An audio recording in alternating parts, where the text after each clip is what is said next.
A partir del 2015, Colombia se sumó a la lista de países que legislan la cuestión de la eutanasia. Esto se dio así a través de procedentes judiciales que guiaron al legislador a tomar cartas respecto del asunto y crear la normativa correspondiente.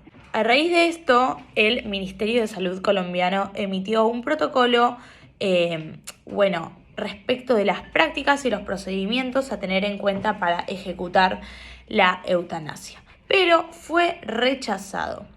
Hay que tener en cuenta dos cuestiones fundamentales. Primero, que era muy difícil determinar de alguna forma objetiva y verificar que el dolor del paciente sea intenso y le cause sufrimiento.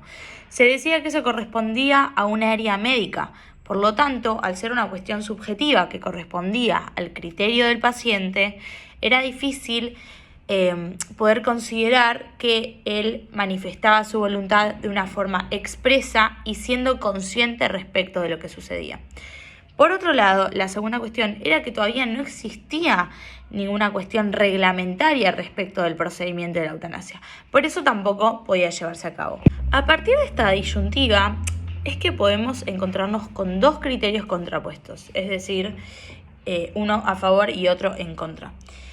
El primer criterio se basa en el artículo 11 de la Constitución de Colombia, que básicamente lo que explica es que la vida, el derecho a la vida, es un derecho inviolable. Es por eso que no está a favor de la eutanasia. Y está amparado como una garantía constitucional, por lo tanto tiene mucha fuerza, porque por supuesto que la Constitución siempre es la ley primera.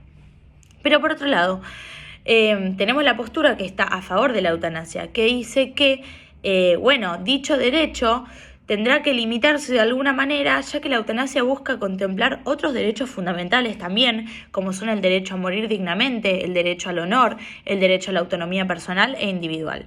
Por lo tanto, se hizo un equilibrio y la Corte delimitó que la eutanasia, que se le va a dar lugar a la eutanasia como procedimiento y va a tener lugar justamente para buscar tutelar todas estas cuestiones relacionadas con el honor y la muerte digna de la persona, que son igual de válidas como el derecho a la vida. Bueno, ahora sí, remitiéndome un poco a la sentencia que eleva la Corte, que básicamente busca despenalizar la eutanasia, hay que tener en cuenta tres supuestos que estableció la Corte para que la eutanasia pueda proceder, como base, ¿no? Porque luego respecto de esto se va a hacer lo que es el protocolo reglamentario. Bueno, primero, tiene que librar el consentimiento libre e informado del paciente. Por otro lugar, dicho paciente tiene que estar padeciendo una enfermedad terminal.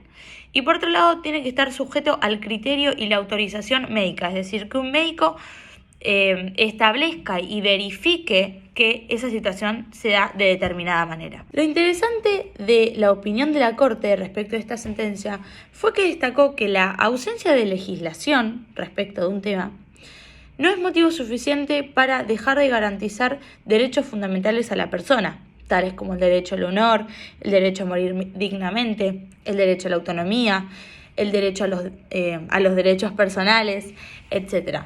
Fue así que se siguió respaldando y cada vez fue tomando mayor fuerza esta idea respecto de la despenalización de la eutanasia. Es así como se emite este protocolo, ¿no?, que va a reglamentar y va a tutelar las posibles situaciones que puedan darse respecto de la práctica de la eutanasia. Y es así como podemos mencionar, por ejemplo, el artículo 2, que habla de cuándo va a ser considerado un paciente con enfermedad terminal, ¿no?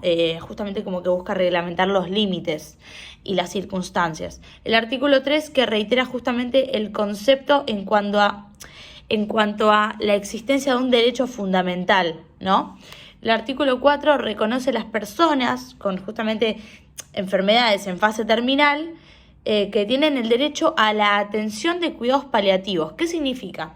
Se va a buscar tratar de mejorar la calidad de vida dentro de lo posible, ¿no?, del paciente, hasta que, se tome la decisión de practicar la eutanasia. El artículo 5, que es muy importante, va a regular la existencia de un comité interdisciplinario que van a estar presente para el paciente durante toda su etapa terminal, hasta, la práctica de la eutanasia, por supuesto, va a estar compuesto, por ejemplo, por profesionales como psiquiatras, psicólogos, especialistas en la enfermedad y etcétera, de ramas que sean necesarios para poder contemplar todos aquellos aspectos médicos y relacionados a las cuestiones de salud que sean posibles contemplar. Y es por esto que este comité que se crea a través del protocolo del Ministerio de Salud, deberá funcionar en todas las instituciones que estén habilitadas y que sean prestadoras del servicio de la eutanasia. Bueno, y así podríamos estar leyendo los artículos de este protocolo que son meramente relativos al caso y a lo que nos compete, ya que justamente contempla lo que es la reglamentación, la normativa, ¿no?, de cómo se va a llevar a cabo el procedimiento de la eutanasia que está legalizado en Colombia. Por mencionar simplemente, podemos hablar de algunos casos en donde, por ejemplo, el paciente no esté consciente y va a poder tomar otra persona la decisión de realizar la eutanasia por él, y etcétera, de supuestos. Por ejemplo, también cuando el paciente quiera desistir de la eutanasia y un montón de otros casos que justamente este protocolo contempla muy bien y bueno, nada, fue así como se reglamentó esta cuestión en Colombia. Otra cosa a tener en cuenta que me gustaría destacar para cerrar fue una frase que me llamó la atención, que dijo la Corte, y es que dice que el derecho a la vida no puede reducirse simplemente a subsistir, ¿no? Tiene que involucrar el vivir dignamente, el vivir adecuadamente, acorde a los parámetros, dignos de una persona.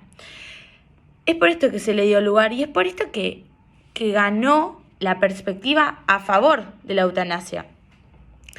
Y me pareció muy interesante cerrar con esa frase que me llamó mucho la atención y que personalmente yo estoy meramente de acuerdo. Así que